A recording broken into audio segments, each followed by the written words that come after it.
മായാലോകം വിട്ട മരുവാസിയാം പരദേശിക്ക് സിയോൻ പുരി എന്നൊരു നാടുണ്ട്. സ്വർഗ സിയോൻ പുരി എന്നൊരു നാടുണ്ട്. നമ്മുടെ രക്ഷിതാവും കർത്താവുമായ യേശുക്രിസ്തുവിൻ്റെ മഹത്വമുള്ള നാമത്തിൽ എല്ലാവർക്കും വന്ദനമറിയിക്കുന്നു. ഈ പുതിയ ആഴ്ചയിലും അനുഗ്രഹത്തോടെ കൃപയോടെ ജീവിപ്പാൻ ദൈവം നമുക്ക് നൽകിയ ആയുസ്, ആരോഗ്യം എല്ലാറ്റിനായും കർത്താവിന് നന്ദി പറഞ്ഞ് സ്തോത്രം ചെയ്ത് കർത്താവിനെ സ്തുതിക്കുക. ഇന്ന് ധ്യാനത്തിനായി തിരഞ്ഞെടുത്തിരിക്കുന്നത് വെളിപ്പാട് പുസ്തകം 21 അധ്യായത്തിൻ്റെ 4 വാക്യമാണ്. അവൻ അവരുടെ കണ്ണിൽ നിന്ന് കണ്ണുനീരെല്ലാം തുടച്ചു കളയും. ഈ ദൈവവചനത്തിനായി സ്തോത്രം ചെയ്യുന്നു. വെളിപ്പാട് പുസ്തകം വിശുദ്ധ വേദപുസ്തകത്തിലെ ഏറ്റവും ഒടുവിലത്തെ ഗ്രന്ഥം. ഏറ്റവും ഒടുവിലത്തെ ഗ്രന്ഥം ഇതുവരെ എഴുതിയതിൻ്റെ ഒരു കൺക്ലൂഷനായിട്ടുള്ള എഴുത്തല്ല, മറിച്ച് ഇനിയും തുടങ്ങാനിരിക്കുന്നതിൻ്റെ ആരംഭത്തിൻ്റെ വെളിപ്പാടുകളാണ്. ലോകം എങ്ങനെ അവസാനിക്കും, അതിൻ്റെ അന്ത്യം എന്തായിരിക്കും? കാലം എങ്ങനെ അവസാനിക്കും, അതിൻ്റെ അന്ത്യം എന്തായിരിക്കും? യുഗങ്ങൾ എങ്ങനെ അവസാനിക്കും, അതിൻ്റെ അന്ത്യം എന്തായിരിക്കും? അത് പറഞ്ഞ് ഫുൾ സ്റ്റോപ്പ് ഇടുകയല്ല, അടുത്ത തുടക്കത്തിൻ്റെ വെളിപ്പാടാണ് ശരിക്കും വെളിപ്പാട് പുസ്തകം എന്നറിയണം. അവിടെ ദൈവം തൻ്റെ ജനത്തിന് നൽകുന്ന പുതിയ ആകാശവും പുതിയ ഭൂമിയും, പുത്തൻ അനുഭവങ്ങൾ, അവിടെ ദൈവം തൻ്റെ ജനത്തിന് വേണ്ടി നൽകുന്ന ദൈവിക ദാനങ്ങളെക്കുറിച്ചുള്ള വിശേഷമായ എഴുത്തുകളിൽ ഒന്നാണ് നാം ഇവിടെ വായിക്കുന്നത്.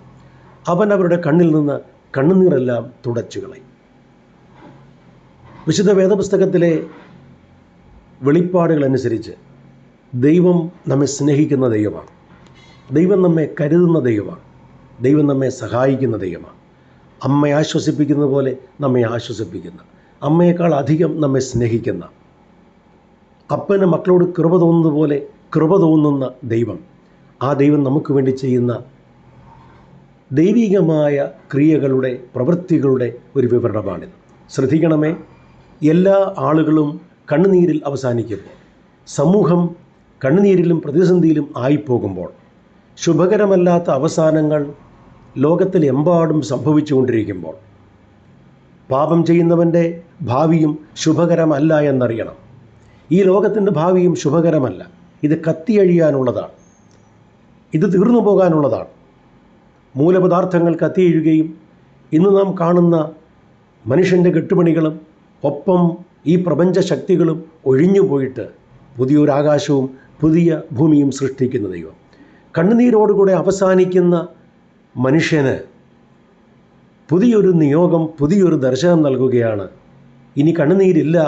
അങ്ങനെ ഒരു നാട്ടിൽ കണ്ണുനീർ തുടച്ചു കളഞ്ഞുകൊണ്ട് നമ്മെ സന്തോഷത്തിൻ്റെ അനുഭവത്തിലേക്ക് എന്നേക്കുമായി നയിക്കുന്ന ഒരു ദൈവിക വെളിപ്പാടാണ്. ഇനി മരണമുണ്ടാകുകയില്ല. ദുഃഖവും മുറവിളിയും കഷ്ടതയും ഇനിയും ഉണ്ടാകുകയില്ല. ഒന്നാമത്തേത് കഴിഞ്ഞുപോയി. ശ്രദ്ധിക്കണമേ, ദൈവം തൻ്റെ ജനത്തോടുകൂടെ വസിക്കുന്നൊരു കാലം, മനുഷ്യരോടുകൂടെ ദൈവത്തിൻ്റെ കൂടാരം ഇടുന്നൊരു സമയം, മനുഷ്യൻ ദൈവത്തിൻ്റെ ജനമായി മാറുന്നൊരു കാലം, അന്ന് അവിടുന്ന് ദൈവമായി നമ്മോടുകൂടെ വസിക്കുന്നൊരു കാലം. ആ കാലത്ത് നമ്മുടെ കണ്ണിലെ കണ്ണുനീർ തുടച്ചു കളഞ്ഞപ്പെട്ടവരായി എന്നേക്കുമുള്ള നിത്യ സന്തോഷത്തിൽ ഞാനും നിങ്ങളും ആയിരിക്കും. അതിന് ഇമ്പങ്ങളുടെ പ്രതീസ എന്നും വിളിക്കപ്പെടാറുണ്ടല്ലോ.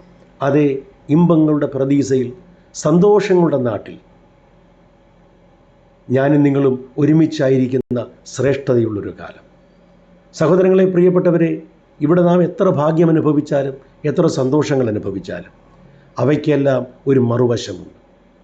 മധുരം നല്ലതാണെന്ന് കരുതി വാരിക്കഴിച്ച പല ആളുകളും ഇപ്പോൾ മധുരം വേണ്ടാന്ന് വയ്ക്കുന്നു. കാരണം അതിൻ്റെ വേറൊരു കാലം വന്നു.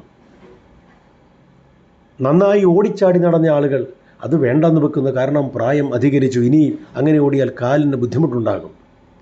ശ്രദ്ധിക്കണമേ, നല്ലതെന്ന് കരുതി നാം ചെയ്ത പല കാര്യങ്ങളും പിന്നീട് വേണ്ടെന്ന് വയ്ക്കുന്ന ഒരു വല്ലാത്ത കാലം ജീവിതത്തിലും സമൂഹത്തിലും ലോകത്തിലും വരുമെങ്കിൽ ഇനി അങ്ങനെ ഒരു കാലം ഉണ്ടാവില്ല. നാം ദൈവത്തോടുകൂടെ, ദൈവത്തിൻ്റെ ജനമായി, ദൈവത്തിൻ്റെ രീതിയിൽ നാം പാർക്കും എന്നതാണ് കാണുന്നത്. ദൈവം ആരംഭവും അവസാനവുമില്ലാത്തവനാണ്. ദൈവം അനാദിയും ശാശ്വതവുമായും ദൈവമാണ്. നമുക്കൊരാരംഭവും നമുക്കൊരവസാനവും ഇവിടെയുണ്ടെങ്കിൽ ഇനിയുള്ള താമസത്തിൽ ഇനി ഒരു അവസാനമുണ്ടാകുകയില്ല. കാലം ഇനി ഉണ്ടാവില്ല, സൂര്യനും ചന്ദ്രനും ഇനി ഉണ്ടാവില്ല സമയമറിയാനായിട്ട്. ഇനി സമുദ്രമില്ല, പഴയ ഭൂമിയില്ല. ശാപമില്ലാത്ത, ദോഷമില്ലാത്ത, നന്മയുടെ സുഹൃതമുള്ള അനുഗ്രഹിക്കപ്പെട്ടൊരു നാട്ടിൽ നാം പാർക്കും. അത് ദൈവിക വാഗ്ദത്തമാണ്, ദൈവിക വെളിപ്പാടാണ്. ശ്രദ്ധിക്കണമേ, യെശയ്യാപ്രവചനത്തിൽ നമുക്ക് കൃത്യമായ ദർശനം കാണുന്നുണ്ട്. ചെന്നായും ആട്ടിൻകുട്ടിയും പുള്ളിപ്പുലിയും സാധാരണ മൃഗങ്ങളും പാമ്പും പൈതലും ഒരുമിച്ച് കളിക്കുന്ന മേയുന്ന സമത്വസുന്ദരമായൊരു ലോകം.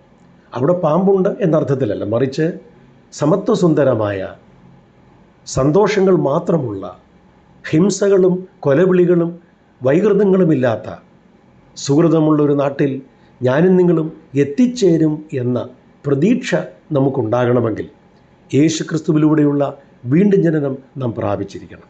അതെ, ഒരു വട്ടം ജനിച്ചവൻ 2 വട്ടം മരിക്കും, 2 വട്ടം ജനിച്ചവൻ 1 വട്ടം മരിക്കും. അമ്മയിൽ നിന്നുള്ള ജനനവും യേശുക്രിസ്തുവിൻ്റെ രക്തത്താലുള്ള പുതുജനനം പ്രാപിച്ചവൻ ശരീരത്തിൽ 1 മരണം മാത്രമേ പ്രാപിക്കുകയുള്ളൂ. പിന്നെ 2ാം മരണത്തിന് അവൻ്റെ മേൽ അവകാശമല്ല. അതേ, ദൈവമൊരുക്കുന്ന ആ ശ്രേഷ്ഠതയുള്ള നാട്ടിൽ എത്തിച്ചേരുവാനായി നമുക്ക് നമ്മെ തന്നെ ഇന്നും സമർപ്പിക്കാം, ഒരുമിച്ച് പ്രാർത്ഥിക്കാം. പരിശുദ്ധനായ ദൈവമേ, സ്വർഗീയ പിതാവേ, അവിടുത്തെ പുത്രനിലൂടെ ഞങ്ങൾക്ക് നൽകിയ പ്രത്യാശയുടെ ധൈര്യത്തിനും ആത്മീയ അനുഭവത്തിനായും സ്തോത്രം ചെയ്യുന്നു. മനുഷ്യർ ഞങ്ങളുടെ കണ്ണുനീര് തുടച്ചാൽ പിന്നെയും ഞങ്ങൾ സങ്കടാവസ്ഥയിലായി പോകുന്ന കാലങ്ങളുണ്ട് ദൈവമേ. എന്നാൽ അവിടുന്ന് ഞങ്ങളുടെ കണ്ണുനീരുകളെ തുടച്ച് ഞങ്ങളെ മനസ്സിന് സൗഖ്യം നൽകി, ഞങ്ങളുടെ ഹൃദയത്തിന് ആശ്വാസം നൽകി. കർത്താവ്, നിത്യതയ്ക്കായി ഞങ്ങളെ ഒരുക്കേണ്ടതിനായി പ്രാർത്ഥിക്കുന്നു. കണ്ണുനീരില്ലാത്ത, ദുഃഖമില്ലാത്ത, മുറിവിളിയില്ലാത്ത, സമുദ്രവും സൂര്യനും ചന്ദ്രനുമില്ലാത്ത ആ പുതുവാന ഭൂമിയിൽ എത്തിച്ചേർന്നുകൊണ്ട് അങ്ങയോടുകൂടെ നിത്യകാലം വസിപ്പാനും ഞങ്ങളെ സഹായിക്കുമാറാകണമേ. അതിനായി ഒരുങ്ങുവാൻ ഞങ്ങൾ കൃപ തരണമേ. ഈ ദിവസം അനുഗ്രഹമാക്കി തീർക്കണം. പ്രാർത്ഥന